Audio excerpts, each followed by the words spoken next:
got 2 native grasses in this bunker that are desirable that we want to keep, and they add a rustic feel to the golf course, and they're very common in the Pinehurst area. And this one with the tall seed heads is broom sedge, and the other one you'll see some little finer tufts.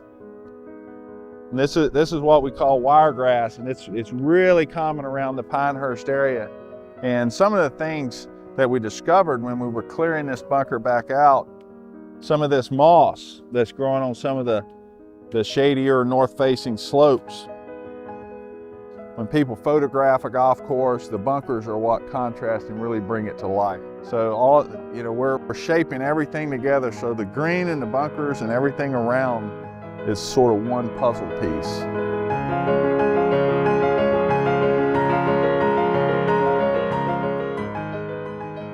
The architectural quality of this golf course is really unsurpassed in this state. I mean, the landforms and the uneven lies and flowing up and over hills and down through valleys, and just the variety of the golf holes is incredible.